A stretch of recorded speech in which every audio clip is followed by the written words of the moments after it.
जय हिंद दोस्तों, कैसे हैं आप सब। तो आशा करते हैं कि आप सब अच्छे होंगे। और आज हम लोग देखेंगे बिहार उत्पाद सिपाही का प्रैक्टिस सेट 12 देखेंगे। और ये जो हम लोग सेट लगा रहे हैं तो मार्क्समैन एकेडमिक, जो कि यह दिल्ली का प्रकाशन है, हम लोग इसी से प्रैक्टिस सेट लगा रहे हैं। हम लोग 11 तक इसका कंप्लीट भी कर लिए हैं। आपको ये जो प्रतिदिन है 2-2 सेट दिए जा रहे हैं, तो आप लोग इसका सेट लगाइए। ये बहुत ही अच्छा बुक है। चलिए हम लोग इसको शुरू कर लेते हैं। और यदि आपको PDF चाहिए तो वीडियो के डिस्क्रिप्शन में टेलीग्राम का लिंक दिया गया है, वहाँ से आप लोग ज्वाइन कर लीजिए। और वहाँ जो आपका PDF इसका डाल दिया जाता है। तो चलिए हम लोग का टेस्ट पेपर जो है 12 है, इसको हम लोग शुरू कर लेते हैं। यहाँ आपसे जो पहला प्रश्न पूछा गया कि प्रसिद्ध जो बृहदेश्वर मंदिर है यह कहाँ स्थित है, यानी कि कहाँ यह स्थित है।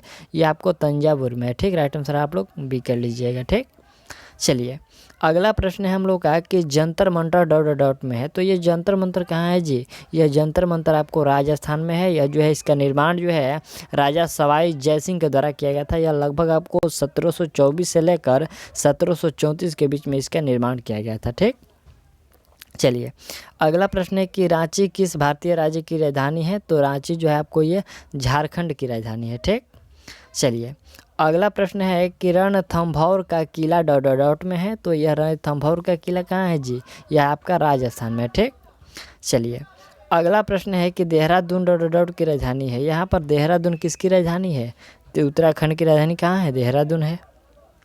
अगला प्रश्न है कि एलोरा की गुफाएं डॉट डॉट में है। तो यानी कि एलोरा की जो गुफाएं हैं यह है आपको महाराष्ट्र में है। ठीक, चलिए अगला प्रश्न है कि कुंड डॉट डॉट का लोक नृत्य है। ये कुंड कहाँ का जी लोक नृत्य है। तो आप लोग राइट आंसर जम्मू और कश्मीर का कर लीजिए। यह जो कुंड है वहीं का लोक नृत्य है। ठीक, चलिए अगला प्रश्न है कि भांगड़ा डॉट डॉट यहाँ पर लोक नृत्य है। किसका लोक नृत्य है, तो भांगड़ा जो है आपका पंजाब का है। ठीक, चलिए अगला प्रश्न है कि रायपुर कहाँ की राजधानी है। तो रायपुर जो है आपका छत्तीसगढ़ की राजधानी है। चलिए अगला प्रश्न देख लीजिए यहाँ से कि दुधवा टाइगर रिजर्व किस राज्य में है। तो यह है आपका उत्तर प्रदेश में। ठीक, चलिए अगला है कि लखनऊ राजधानी है। किसकी राजधानी लखनऊ है, तो उत्तर प्रदेश की राजधानी जो है आपका लखनऊ है। ठीक, चलिए अगला है हम लोग का प्रश्न जो 12 नंबर है। यह कह रहा है कि पणजी किस भारतीय राज्य की राजधानी है। यहाँ पर पणजी कहाँ की है, तो गोवा की राजधानी है। यहाँ पर आपको राजधानी से ही ज़्यादा प्रश्न पूछे गए हैं। ठीक है, यहाँ पर देखिए 13 नंबर में कि पोर्ट ब्लेयर डॉट डॉट की राजधानी है। तो कहाँ की है राजधानी पोर्ट ब्लेयर जी, आप लोग कमेंट करिएगा या फिर आप लोग बताइएगा। यह आपका जो है अंडमान और निकोबार द्वीप समूह का जो है राजधानी पोर्ट ब्लेयर है। ठीक, अगला प्रश्न हम लोग का है कि इनमें से कौन सा एक नेशनल पार्क नहीं है। तो चारों में से जो है कौन सा नेशनल पार्क नहीं है, तो आप लोग राइट आंसर कर लीजिएगा। जो सतारा राष्ट्रीय उद्यान है यह नेशनल पार्क नहीं है। ठीक, अगला प्रश्न है कि तेरताली डॉट डॉट का लोक नृत्य है। तो ये तेरताली जो है आपका मध्य प्रदेश का लोक नृत्य है। चलिए अगला प्रश्न है कि कालाकड यहाँ पर मुंडाथुराई टाइगर रिजर्व किस राज्य में है। तो यह जो है आपका तमिलनाडु में है। ठीक, अगला प्रश्न देख लीजिए यहाँ से कि किस राज्य में मानस टाइगर रिजर्व है। मानस टाइगर रिजर्व आपको याद होगा, ये आपको असम में है। ठीक, चलिए अगला प्रश्न है कि दाची गाम राष्ट्रीय उद्यान कहाँ स्थित है। तो दाची गाम आपको याद रखना, ये जम्मू और कश्मीर में है। ठीक, चलिए अगला प्रश्न है कि भारतीय नाट्यम किस राज्य का लोक नृत्य है। इसमें आपको इस सेट में आपको थोड़ा इजी ही प्रश्न पूछे गए हैं। तो आप लोग आशा करिएगा, मैं आशा करता हूँ आप लोग आशा नहीं करिएगा। आप लोग इसमें 80 से प्लस ही आपको मारना होगा। ठीक, देख लीजिए यहाँ पर भारतनाट्यम किस राज्य का लोक नृत्य है। तो यह है आपका तमिलनाडु का है। ठीक, अगला प्रश्न है कि सुंदरबन टाइगर रिजर्व किस राज्य में है। तो सुंदरबन जो है आपका यह पश्चिम बंगाल में है। ठीक, चलिए अगला हम लोग का प्रश्न 21 नंबर क्या कह रहा है। प्रश्न है हम लोग का कि भारत के किस राज्य में सर्वाधिक वर्षा होती है। तो सबसे अधिक वर्षा जो होती है वो आपका मेघालय में होता है। ठीक, अगला जो प्रश्न है कि भारत के पूर्वी और पश्चिमी तटों में पाई जाने वाली मिट्टी। तो देखिए पूर्वी और पश्चिमी तटों में जो पाई जाने वाली मिट्टी है वह लेटेराइट मिट्टी है। ठीक, चलिए अगला प्रश्न हम लोग का है कि सिमलीपाल, यहाँ पर सिमलीपाल टाइगर रिजर्व किस राज्य में है। तो सिमलीपाल जो है आपका उड़ीसा में है। ठीक, अगला प्रश्न है कि कर्मा नृत्य किस राज्य से संबंधित है। तो कर्मा जो है आपको मध्य प्रदेश से संबंधित है। और 25 नंबर है कि अलकनंदा नदी के तट पर कौन सा शहर है। ठीक, अलकनंदा नदी के तट पर कौन सा शहर है। तो आपका राइट आंसर होना चाहिए बद्रीनाथ शहर जो है अलकनंदा नदी के तट पर स्थित है। ठीक, चलिए अगला प्रश्न हम लोग का है कि भारत के किस राज्य का सबसे लंबा समुद्री किनारा है। तो सबसे लंबा जो समुद्री किनारा है आपका गुजरात का। ठीक, चलिए अगला प्रश्न देख लीजिए हम लोग का है कि नागरहोल राष्ट्रीय उद्यान बायोस्फीयर रिजर्व का हिस्सा है, यानी कि किसका एक हिस्सा है। तो यह जो है आपका नीलगिरी का ही एक जो है बायोस्फीयर रिजर्व का एक हिस्सा है, नीलगिरी जो है। ठीक, चलिए अगला प्रश्न है कि वे कौन से ग्रह है जिनके चारों ओर परिक्रमा करने वाले उपग्रह नहीं हैं। तो वह कौन सा ग्रह है। वह आपका देखिए बुध और जो शुक्र है, इनके चारों तरफ कोई परिक्रमा करने वाले उपग्रह नहीं हैं। चलिए अगला प्रश्न है कि पुच्छल तारा किसकी परिक्रमा करता है। तो पुच्छल जो तारा है आपको ये सूर्य का परिक्रमा करता है। ठीक, अगला हम लोग का 30 नंबर जो प्रश्न है, यह प्रश्न कह रहा है कि बृहस्पति का अध्ययन करने वाला उपग्रह कौन सा है। बृहस्पति का अध्ययन करने वाला कौन सा उपग्रह है। तो वह है आपका वायेजर 1 है, यानी कि वायेजर प्रथम जो है यह बृहस्पति का अध्ययन करने वाला उपग्रह है। और अगला प्रश्न देखिए, यहाँ से आपका जो 31 नंबर से लेकर आपको 50 नंबर तक जो प्रश्न है ये आपको आपका मैथ का शुरू हो गया। तो आप लोग मैथ को भी बनाइएगा और मैं अभी आपको इसका आंसर बता दे रहा हूँ। ठीक, यदि आपको फंसेगा तो मैं आपको इसका सॉल्यूशन भी दे दूंगा टेलीग्राम पर। तो चलिए हम लोग इसको शुरू कर लेते हैं। यहाँ पर जो पहला 31 नंबर है तो इसका राइट आंसर आपका 0.072 होगा। ठीक, 32 नंबर का यहाँ पर आपका जो राइट आंसर होगा तो ये 11 किलोग्राम होगा। और यहाँ से हम लोग का 33 नंबर जो प्रश्न है तो 33 का राइट आंसर आपको 560 हो जाएगा। और फिर आपका यहाँ से 34 नंबर है तो 34 का राइट आंसर आपका 8 होगा। ठीक, चलिए 35 नंबर का राइट आंसर क्या होगा। 35 का आपको जो राइट आंसर होगा वह -2/5 होगा, यानी कि ऑप्शन डी आपका करेक्ट है। और 36 नंबर देख लीजिए, 36 का जो राइट आंसर होगा 99/8 होगा। ये आपको ये कैलकुलेटिव वाला प्रश्न है। ठीक, चलिए अगला प्रश्न देख लीजिए, 37 नंबर का जो राइट आंसर होगा आपको 150 किलोग्राम होगा।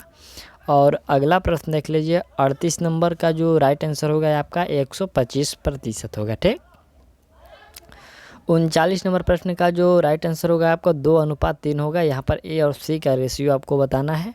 और 39 के बाद यहाँ से आपका 40 नंबर जो प्रश्न है, यहाँ से आपका 40 नंबर का राइट आंसर आपको 5 दिन बाद होगा।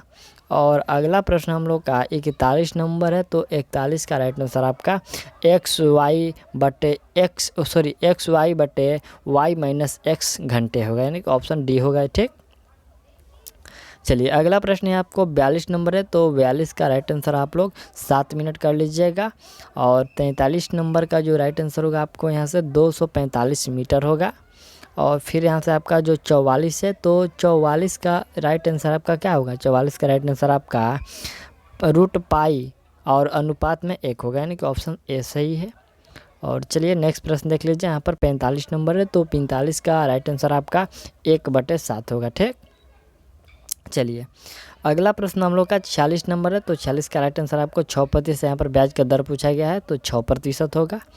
और अगला 47 नंबर जो प्रश्न है तो 47 का राइट आंसर आपका 16 सेंटीमीटर होगा। ठीक, अगला फिर देखिए यहाँ से आपका 48 नंबर प्रश्न है, इसमें भी आपको सी और ए का रेशियो पूछा गया है। तो सी और ए का रेशियो क्या होगा, यहाँ पर 15 और 15:8 होगा। देखिए यहाँ से ऑप्शन हम लोग का है सी और ए का जो रेशियो होगा वह 15:8 है, यानी कि ऑप्शन जो है आपका सी करेक्ट है। और चलिए यहाँ से 49 नंबर प्रश्न देख लीजिए, यहाँ से आपको सॉल्व करना है। तो यहाँ पर 49 का राइट आंसर आपका 11 होगा। ठीक, चलिए अगला जो अंतिम प्रश्न ये 50 नंबर है, कह रहा है आपसे कि 2/7 का कितना प्रतिशत 1/35 होगा। तो आपका राइट आंसर क्या होगा 10% होगा। ठीक, चलिए अगला यहाँ से हम लोग का 51 नंबर प्रश्न करें कि मूल रोम कहाँ से निकलते हैं। तो ये जो मूल रोम है ये आपको बाह्य त्वचा से निकलते हैं, ऑप्शन सी करेक्ट है। अगला यहाँ से हम लोग का 52 नंबर प्रश्न है कि किसमें जो है युग्म यहाँ पर युग्म को द्विविध को प्रोथैलस कहते हैं। यहाँ पर प्रश्न है कि किसमें युग्मकोद्भिद को जो है प्रोथैलस कहते हैं। तो इसका जो आपका राइट आंसर होगा जो टेरिडोफाइटा को यहाँ पर प्रोथैलस कहते हैं। ठीक, अगला प्रश्न है कि बहुभ्रूणता का सर्वोत्तम उदाहरण क्या है। तो इसका सर्वोत्तम उदाहरण आपको सीड्स है। क्या है? सीड्स जो है आपको क्या बोलते हैं, बहुभ्रूणता का सर्वोत्तम उदाहरण है। चलिए अगला प्रश्न देख लीजिए। यहाँ से 54 नंबर है कि एक गतिमान न्यूट्रॉन एक स्थिर अल्फा कण के साथ टकराता है, न्यूट्रॉन द्वारा जो लुप्त गतिज ऊर्जा भिन्न होगा। तो क्या भिन्न होगा? इसमें आपका भिन्न होगा 16/25 होगा। ठीक, अगला 55 नंबर प्रश्न है कि निम्नलिखित में से कौन सी तरंगे यहाँ पर ध्रुवित करी जा सकती है, यानी कि कौन सी जो तरंगे उसको ध्रुवित कर सकते हैं। तो यह है मैं आपका राइट आंसर, प्रकाश तरंगों को ध्रुवित कर सकते हैं। ठीक, अगला यहाँ से हम लोग का 56 नंबर प्रश्न है कि प्लांक नियतांक का यूनिट यानी कि इकाई होता है। तो प्लांक नियतांक का यूनिट होता है आपका JS यानी कि जूल सेकेंड। ठीक, अगला यहाँ से हम लोग प्रश्न है कि यदि R प्रतिरोध का एक तार पिघलाया जाता है और उसे उसकी लंबाई के आधे भाग तक जो है पुनः ढाला जाता है, तो तार का जो नवीन प्रतिरोध यानी कि नया प्रतिरोध क्या होगा। तो तार का जो नया प्रतिरोध है वो आपको R/4 होगा। क्या होगा? यहाँ पर R/4 या फिर इसको 1/4 हम लोग कर सकते हैं। तो 1/4 प्रतिरोध होगा। ठीक, चलिए अगला प्रश्न है कि हार्ड प्रतियां इससे प्राप्त की जा सकती है। यहाँ पर हार्ड प्रतियां जो है किससे प्राप्त की जा सकती है।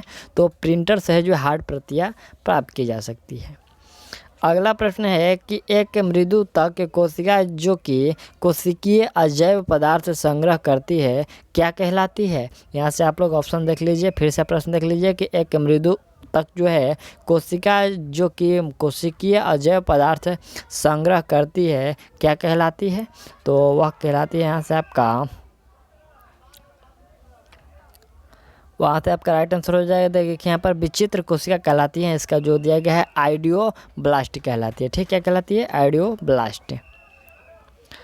अगला प्रश्न हम लोग का है कि नमक का रासायनिक नाम क्या होता है। तो नमक का रासायनिक नाम सोडियम क्लोराइड होता है। ठीक, चलिए अगला प्रश्न है कि निम्नलिखित में से किस खनिज में ऑक्सीजन नहीं होता है। तो ऑक्सीजन जो है आपका क्रायोलाइट में नहीं होता है।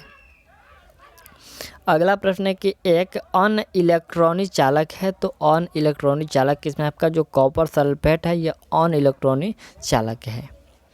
अगला प्रश्न है कि लवणों को बनाने के लिए निम्नलिखित में से क्या अम्लों से हाइड्रोजन को प्रतिस्थापित करेगा। तो इसमें आपका जो है Na प्रतिस्थापित करेगा। ठीक, अगला प्रश्न है हम लोग का है कि ज्वालामुखी सक्रियता द्वारा किस प्रकार की झोल, यहाँ पर किस प्रकार की झोल बनती है। झोल नहीं है, यहाँ पर झील है। थोड़ा सा यहाँ देखिए झील है कि यहाँ पर जो है ज्वालामुखी सक्रियता द्वारा किस प्रकार की झील बनती है। तो इसमें जो है आपका ज्वालामुखी झील बनती है। ठीक, अगला प्रश्न देख लीजिए। यहाँ पर है कि हरी खाद यहाँ पर इससे प्राप्त की जा सकती है। तो हरी खाद जो है ये आपको अपघटित हो रहे सिंब पादप से जो है प्राप्त की जा सकती है। ठीक, अगला यहाँ से प्रश्न है कि पर्यावरण में शामिल है। यहाँ पर पर्यावरण में शामिल है।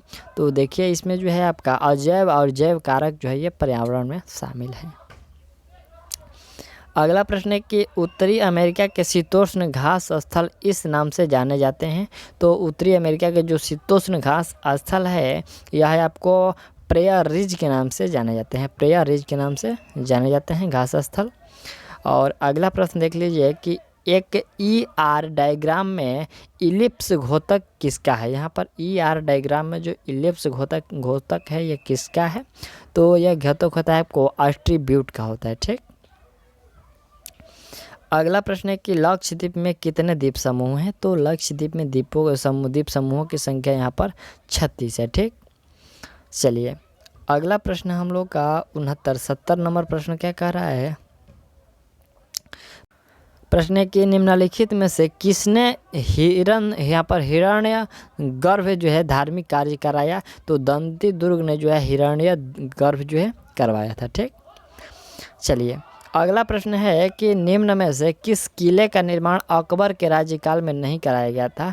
तो अकबर के कार्यकाल में आपका जो है दिल्ली का लाल किला का काम जो है निर्माण जो है नहीं करवाया गया था। ठीक, चलिए अगला प्रश्न है कि पंडित शिव कुमार शर्मा किसके प्रतिपादक हैं। तो पंडित जो शिव कुमार शर्मा है यह प्रतिपादक है आपको संतूर के। ठीक, प्रतिपादक हैं तो ये संतूर के। अगला प्रश्न देख लीजिए कि निम्नलिखित में से किस क्षेत्र के लिए प्रतिवर्ष मूर्ति देवी पुरस्कार दिया जाता है। यहाँ पर मूर्ति देवी पुरस्कार किस क्षेत्र के लिए दिया जाता है। तो साहित्य के लिए दिया जाता है। ठीक, अगला प्रश्न है कि नोबेल पुरस्कार प्रतिवर्ष कहाँ बांटे जाते हैं। तो नोबेल पुरस्कार जो है प्रतिवर्ष आपको बांटा जाता है स्कॉट होम में। ठीक, अगला प्रश्न देखिए यहाँ से कि फ्रीडम फॉर फियर, यहाँ पर जो है फ्रीडम फॉर फियर पुस्तक किसके द्वारा लिखी गई। तो यह पुस्तक जो है ऑन सान सू की द्वारा लिखा गया था, फ्रीडम फॉर फियर पुस्तक। अगला प्रश्न हम लोग का है कि एक सुविही, यहाँ पर सुविही प्रवाह में तरल पदार्थ में, यहाँ पर तरल पदार्थ में डॉट डॉट हर बिंदु पर एक समान रहता है। तो यह एक समान रहता है आपको वेग पर। अगला प्रश्न है कि भौतिक मात्रा रेडियोधर्मी गतिविधि की इकाई क्या है। तो रेडियो जो है गतिविधि धर्मी की जो इकाई है आपको वेकुरल है। ठीक, ऑप्शन जो बी आपका सही है। अगला प्रश्न देखिए यहाँ पर है कि रेक्टिफायर्स डॉट डॉट परिवर्तित करते हैं। तो रेक्टिफायर्स जो है यह परिवर्तित करते हैं एसी को डीसी में। रेक्टिफायर जो है एसी को डीसी में परिवर्तित करते हैं। और अगला प्रश्न हम लोग का है कि प्रक्षेप्य के पथ को उसका डॉट डॉट कहा जाता है। तो प्रक्षेप्य के जो पथ को उसका प्रक्षेप पथ कहते हैं। क्या कहते हैं उसको? प्रक्षेप पथ कहते हैं। अगला प्रश्न है कि एक घूर्णन वस्तु पर डॉट डॉट हर बिंदु पर एक समान होता है। तो एक जो है हर बिंदु पर एक समान क्या होता है? एक समान होता है वहाँ पर आपका कोणीय वेग। ठीक, चलिए अगला प्रश्न देख लीजिए। यहाँ से हम लोग का 81 नंबर से प्रश्न जो कि शुरू हुआ यह हिंदी का प्रश्न है। चलिए प्रश्न है कि जब कोई बात सीधे साधे रूप में ना कहकर किसी के माध्यम से कही जाए तो वह कौन सा अलंकार होता है। तो वह जो अलंकार होता है वह अनियोक्ति अलंकार होता है, जब उसके किसी व्यक्ति के माध्यम से कहा जाता है। ठीक, चलिए अगला प्रश्न हम लोग क्या है कि किन शब्दों से वचन की पहचान नहीं होती है। तो वचन की जो पहचान है क्रिया विशेषण से नहीं की जा सकती है। ठीक, अगला प्रश्न हम लोग का है कि उपमेय और उपमान के बीच समानता बनाने वाले शब्दों को डॉट डॉट कहते हैं। तो उपमेय और उपमान के बीच जो समानता बनाने वाले शब्दों को कहा जाता है वाचक। ठीक, अगला प्रश्न देख लीजिए 84 नंबर है हम लोग का कि जब से है आँख लगी तब से ना आँख लगी। प्रश्न है कि जब से है आँख लगी तब से ना आँख लगी, इनमें से कौन सा अलंकार का प्रयोग हुआ है। तो इसमें जो है आपका विरोधाभास, यहाँ पर विरोधाभास अलंकार का प्रयोग हुआ है। चलिए अगला प्रश्न है कि निम्न में से कौन सा क्रिया विशेषण का भेद नहीं है। तो क्रिया विशेषण का भेद जो है जातिवाचक नहीं है। अगला प्रश्न है कि लोहा मानना मुहावरे का अर्थ बताइए। तो लोहा मानना यानी कि श्रेष्ठता स्वीकार करना इसका सही अर्थ हुआ। लोहा मानना या श्रेष्ठता स्वीकार करना। अगला प्रश्न देखिए यहाँ से रिक्त स्थान को भरना है, जैसे कि व्यक्ति का गौरव तथा डॉट डॉट की एकता द्वारा यहाँ एकता के द्वारा सुनिश्चित होता है। तो यहाँ पर हम लोग का दोनों रिक्त में आएगा कि देखिए व्यक्ति का गौरव तथा देश की एकता और स्वतंत्रता द्वारा सुनिश्चित होती है। ऑप्शन जो डी है इसमें आपका करेक्ट है। अगला प्रश्न हम लोग का 88 नंबर है, कह रहा है कि कांट की हांडी बार बार नहीं चढ़ती, इस लोकोक्ति का अर्थ बताना है। तो देखिए काठ का हांडी जो है बार बार नहीं चढ़ती, इसका सही अर्थ होगा कि जो छल कपट का व्यवहार हमेशा नहीं चलता है, यही इसका सही अर्थ है। ठीक, चलिए अगला प्रश्न देख लीजिए। यहाँ से 89 है कि निराला द्वारा रचित ललित गीतों का यहाँ पर संग्रह कौन सा है। तो ललित गीतों का जो संग्रह है वो आपका गीतिका है। ऑप्शन जो ए सही है। अगला प्रश्न है कि इनमें से तुरंग किसकी समानार्थी शब्द है। ये जो तुरंग है ये किसकी समानार्थी शब्द है, तो घोड़ा का समानार्थी शब्द जो होता है वो तुरंग होता है। ऑप्शन जो है बी आपका करेक्ट है। ठीक, तो यहाँ से हम लोग जो है 90 क्वेश्चन तक कंप्लीट कर लिए और आगे जो बचा ये 10 क्वेश्चन तो आपका अंग्रेजी का है, मैं आपको इसका PDF दे दूंगा, इसको कवर कर लीजिएगा। और यह जो हम लोग का प्रैक्टिस सेट था तो सेट 12 था और जो इसमें हम लोग का 8 सेट बचा हुआ है, हम लोग इसको प्रतिदिन 2-2 सेट करेंगे और इसको बहुत जल्दी कंप्लीट कर लेंगे। ठीक, आप लोग यदि इसका स्कोर बताइए कि आप इसमें कितना सही कर पा रहे हैं। तो चलिए मिलते हैं अगले वीडियो में और तब तक के लिए थैंक्स और ऑल दी बेस्ट। और आज से ही आप लोग तैयारी करते रहिएगा। आपका जो एग्ज़ाम है इसमें बहुत ही कम समय 2 से 4 समय में, कोई 2 से 4 दिनों में कुछ ज़्यादा से ज़्यादा आप लोग प्रैक्टिस सेट लगाने की कोशिश करिएगा। ठीक।